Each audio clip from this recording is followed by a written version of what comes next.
However quickly a ceasefire in Gaza comes, it will not be soon enough for the wounded and the dying and those trying to save their lives. British doctors returning home from inside Gaza's hospitals are not just providing critical care while they are there, but when they get back, eyewitness accounts of the overwhelming numbers of victims. Dr. Javid Abdelmoneim is one of them. He gave up his NHS job last year to work full-time for Médecins Sans Frontières. He's seen his share of horror in other conflict zones, as well as the 7/7 attacks in London. He's told us he has never seen so many seriously injured people day after relentless day.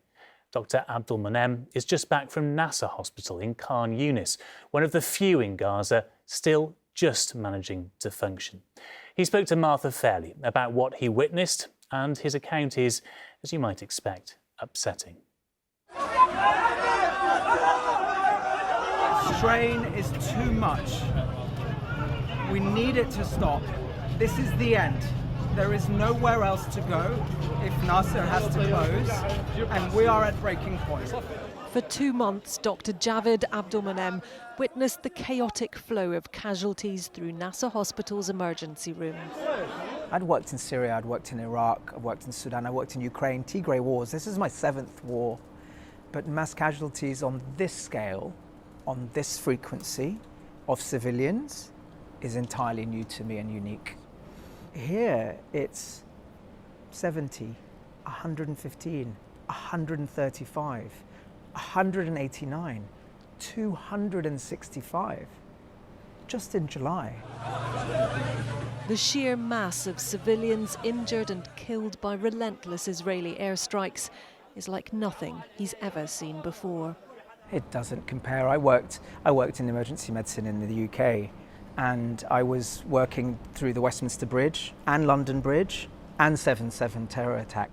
7/7 was something that came close. You know, there was several explosions, there were many hospitals, but that's one instance in 20 years.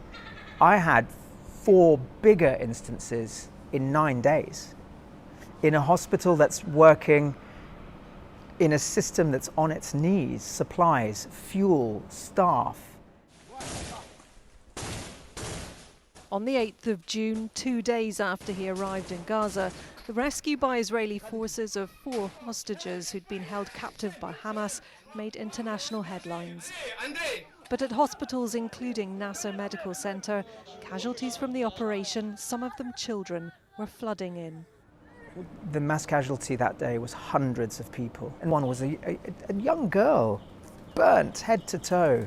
I remember seeing her in the garden when our counsellor was doing a puppet show. And she, you know, to avoid contractures, you have to put them in stiff dressings.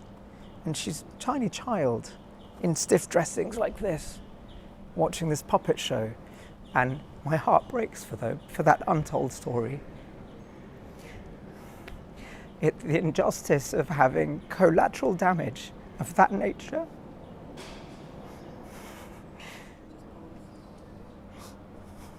She's scarred for life, that girl, because a couple of weeks after that, there was a strike right in front of the hospital. We got 30 minutes warning. And this girl, our windows faced the front. It was right in front of 50 meters away, huge airstrike. And the terror on her face. And that's going to stay with her for life. The Gaza Health Ministry says the number of people killed in the conflict has now reached more than 40,000.